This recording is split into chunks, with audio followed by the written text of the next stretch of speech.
Nós iremos fazer a apresentação para a disciplina de análise de séries temporais.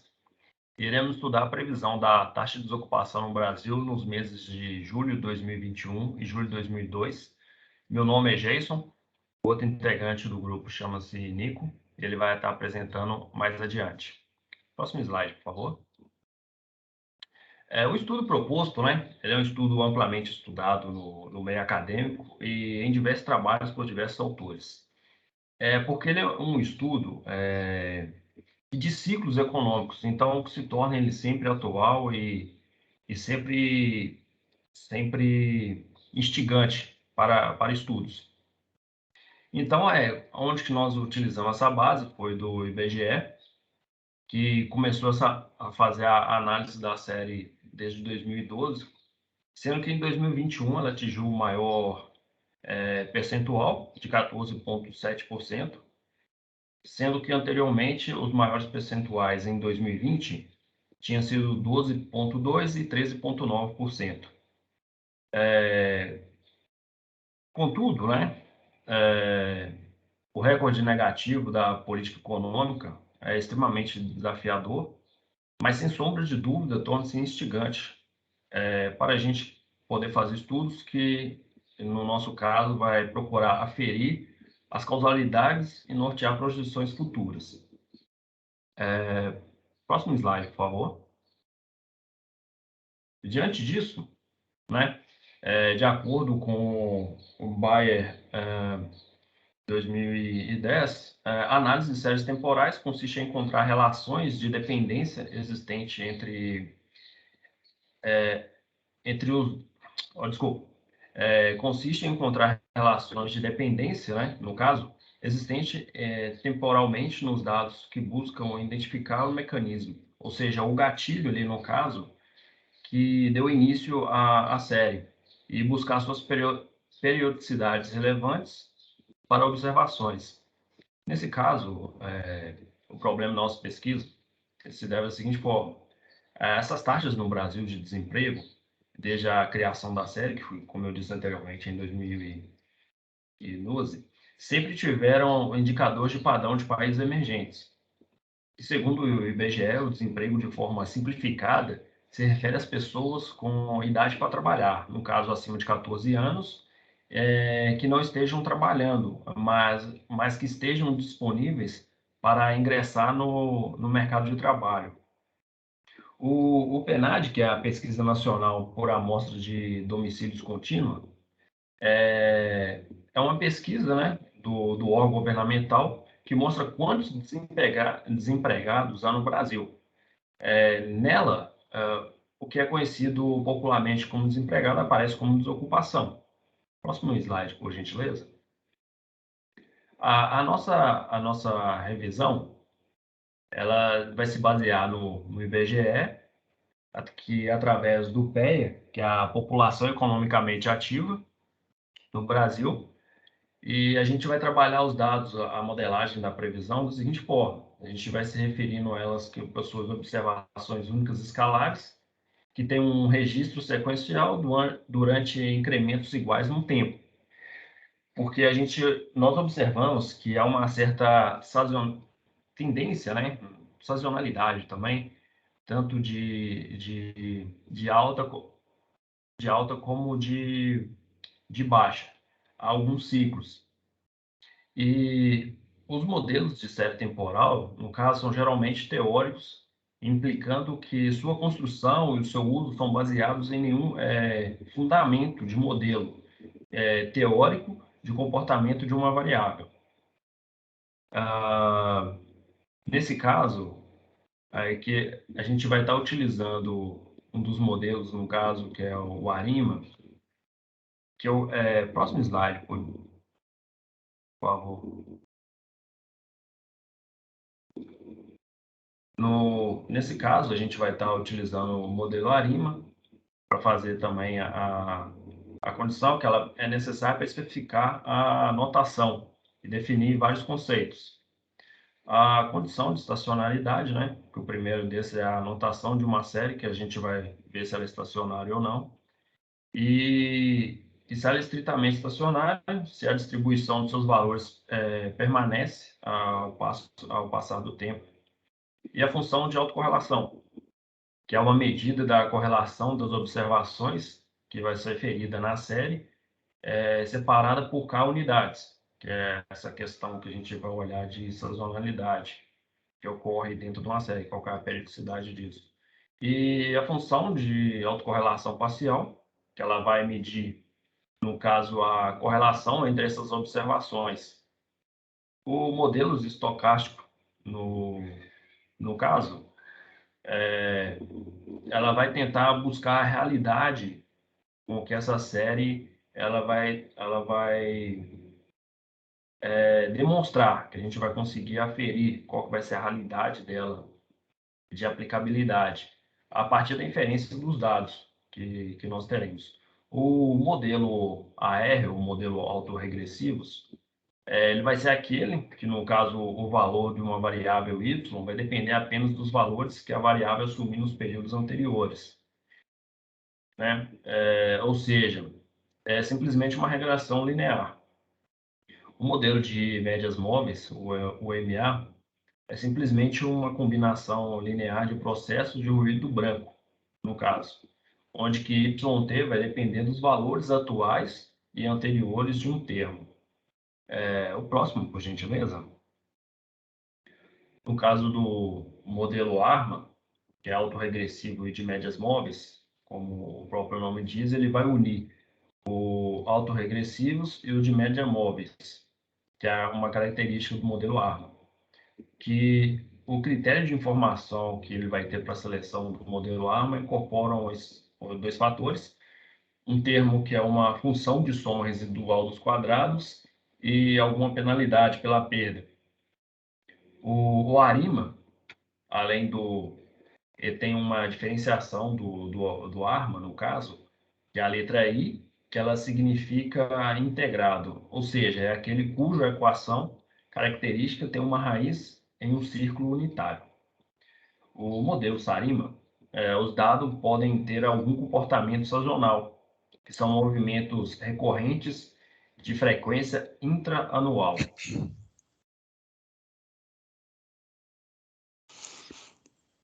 Com relação aos testes de análise de séries temporais, é importante frisar que os objetivos de se analisar uma série temporal consistem em compreender o mecanismo gerador da série, isto é, predizer, descrever, encontrar razões para o comportamento da mesma, identificar a periodicidade e controlar a trajetória da série estudada.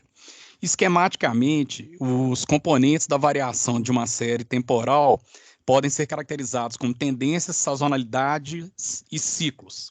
Tendência em uma série temporal está ligada a uma mudança no nível médio da série a longo prazo, ou seja, ela refletirá o declínio ou a elevação. Caso ela reflita a estabilidade, no caso não há tendência do valor médio da série temporal a longo prazo. Os ciclos se referem aos movimentos recorrentes de elevação e queda em torno do nível médio da tendência e, portanto, são relativos a dados que refletem no longo prazo, né, da variável em questão. Por fim, a sazonalidade também está relacionada aos movimentos para cima e para baixo em torno de valor médio, como são os ciclos, porém ela se diferencia deste último em dois aspectos. A sazonalidade tem um comprimento constante de 12 meses, repetindo-se nessa base periódica e regular. E outra coisa é que as variações sazonais podem ser observadas tendo por base períodos menores de tempo, ou seja, trimestrais ou mensais. Entrando especificamente nos testes, o teste da raiz unitária ele é utilizado para demonstrar situações de não estacionariedade de uma série temporal. Essa é a definição do Gujarati. As hipóteses desse modelo são a hipótese o H0 ρ igual a 1 e a hipótese alternativa ρ menor que 1. Ou seja, é um teste unilateral, tá? Porque a alternativa é ρ igual a 1 ou ρ menor que 1.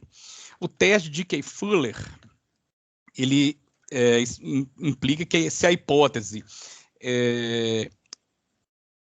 delta for igual a 0, delta é ρ menos 1, tá? For rejeitada, a série temporal é estacionária. Se não pudermos rejeitar H0, a série é não estacionária.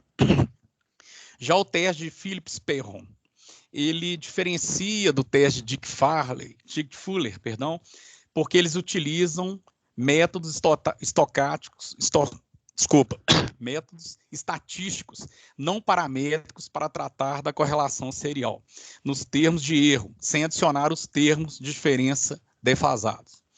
Outro modelo que a gente utilizou dentro do nosso estudo foi o modelo de Holt-Winters, que trata da suavização exponencial tripla.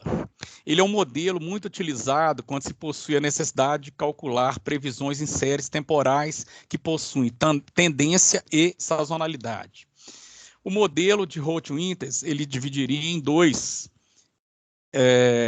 Um primeiro multiplicativo, que é uma variação da amplitude do ciclo sazonal proporcional ao nível da série ao longo do período de tempo, e o aditivo, que é utilizado na modelagem de dados quando a amplitude da variação sazonal permanece constante ao longo dos períodos de tempo. No próximo slide, a gente vai trabalhar dos critérios para avaliação dos modelos de previsão. Então, os critérios que a gente encontrou na literatura que a gente buscou foi o média absoluta dos erros, o MAD, o média percentual absoluto dos erros, que é o MAP, média percentual dos erros, que é o MPE, média dos quadrados dos erros, que é o MSE. A análise descritiva da série temporal, ela trata das descontinuidades, das observações discordantes, que seriam os outliers, das mudanças do nível médio, suavidade do movimento ao longo do tempo, que seria a tendência, e as possíveis variações periódicas, que seria a sazonalidade. Alterações da variância, que é a heterocedacidade, e outros movimentos oscilatórios sem periodicidade definida ou de ciclo longo. Entrando na seara dos resultados, a nossa análise se concentrou na seguinte forma. O padrão geral que se verificou é de uma curva exponencial decrescente na correlação estudada. Nós vamos ver isso no gráfico ao final do trabalho. Esse fato enseja que a variável taxa de desocupação apresenta um perfil autorregressivo do tipo AR, o que é constatado pela correlação parcial, um outro gráfico que nós vamos apresentar ao final, a qual apresenta defasagens estatisticamente consideráveis em relação a algumas de suas medidas. No slide seguinte, continuando a nossa análise, o teste estatístico, ZT, ele apresentou valor maior do que o valor crítico ao nível de significância de 5%. Ou seja, não se permite rejeitar H0. Isto é, não se tem evidência estatística para rejeitar a hipótese de que a série apresenta raiz unitária.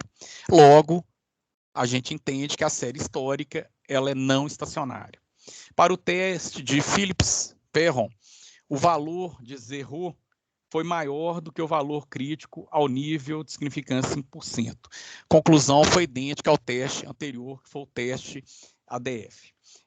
Destaca-se também, nesse ponto aqui, que tanto no correlograma da série quanto no seu correlograma parcial, a existência de uma curva exponencial decrescente, ressalvando o caso do último aqui do parcial, a série apresenta alguns picos sazonais.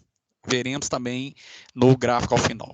A escolha do modelo mais adequado para a série estudada é sempre feita de forma empírica, ou seja, deve testar várias especificações e escolher a que melhor se adequa aos dados através dos melhores resultados.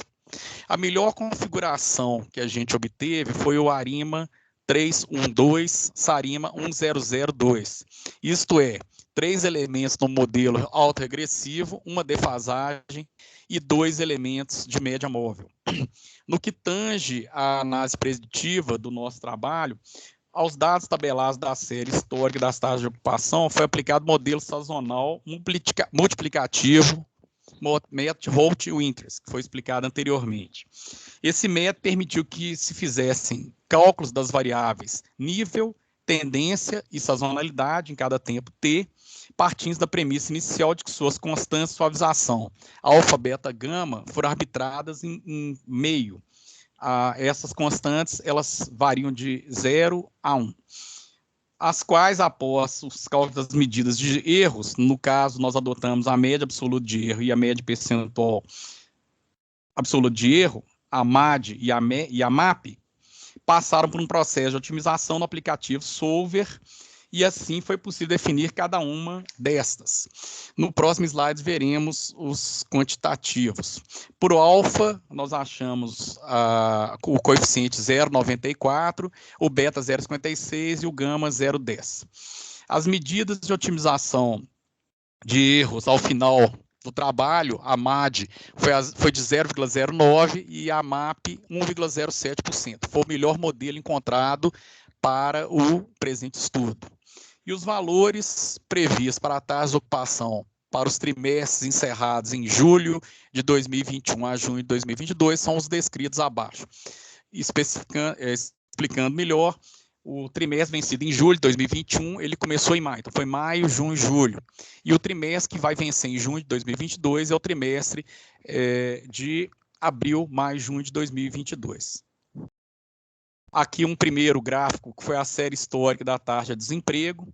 A gente vê inicialmente um decréscimo, né, da taxa, ela chega ao nível de 6,2 em dezembro de 2013, e depois ela tem uma crescente e chega ao ponto de 14,7, que foi o dado histórico mais elevado nessa série que a gente estudou.